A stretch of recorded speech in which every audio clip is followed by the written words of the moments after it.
ARES. Les podcasts de l'ARES. Votre passeport sonore pour mieux connaître et mieux comprendre l'enseignement supérieur en Fédération Wallonie-Bruxelles.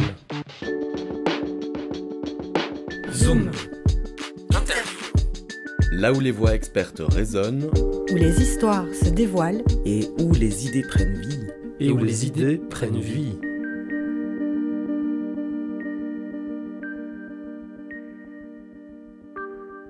Bonjour, je suis Charline Co, directrice des relations internationales à l'ARES et je vous souhaite la bienvenue dans un nouvel épisode des podcasts de l'ARES. Aujourd'hui, on part à la découverte des universités européennes, ces alliances transnationales qui réunissent des établissements d'enseignement supérieur partout en Europe. Leur objectif, c'est de créer des collaborations durables entre toutes les institutions et c'est une initiative vraiment unique qui vise à promouvoir les valeurs et l'identité européenne tout en boostant la qualité et la compétitivité de l'enseignement supérieur. Et pour illustrer cette ambition, nous vous proposons de plonger dans l'univers de Nice, dont fait partie l'Université de Mons. Elle a été créée en 2020, c'est la European University for Customized Education.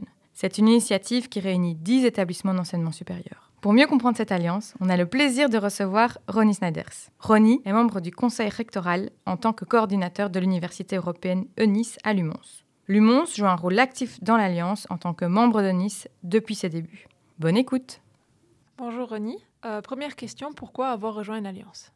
Bonjour Cindy. Pourquoi avoir rejoint l'Alliance ? En tant que UMons, nous avions bien conscience de la transformation qui était en cours de réflexion à l'échelle européenne et pour nous, il s'agissait certainement de ne pas louper ce train de la transformation académique, de participer à cette aventure qui va probablement mener à une modification importante du paysage universitaire européen et bien sûr positionner l'UMons dans cette dynamique. Pourriez-vous nous expliquer la spécificité de votre alliance ? Alors la spécificité de Nice se cache derrière le C de l'acronyme, C pour Customized, donc sur mesure. Donc l'idée de Nice, c'est d'offrir aux étudiants une offre académique, un parcours académique qui soit le plus adapté possible à leurs besoins, à leurs aspirations, à leurs ambitions.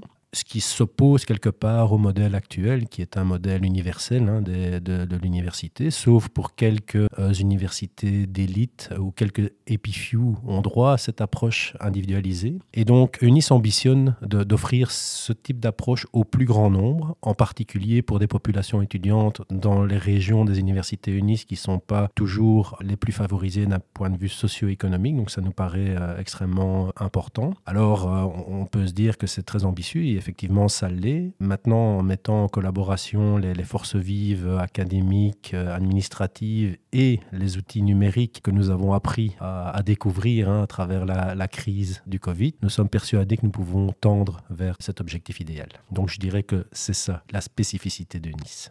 Et est-ce que vous pourriez nous donner un exemple d'une réalisation que vous n'auriez pas pu faire sans cette alliance ?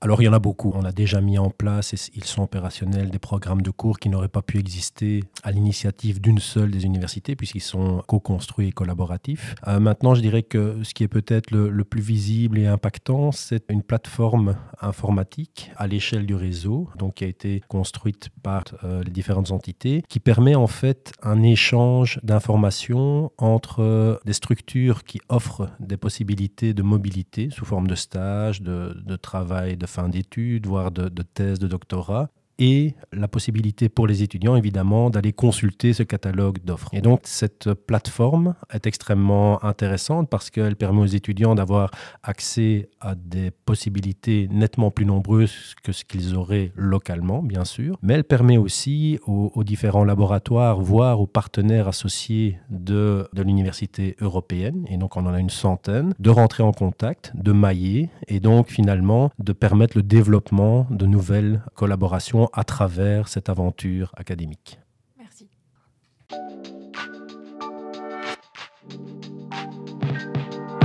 Les podcasts de l'ARES. Merci d'avoir embarqué avec nous dans cet épisode du podcast de l'ARES.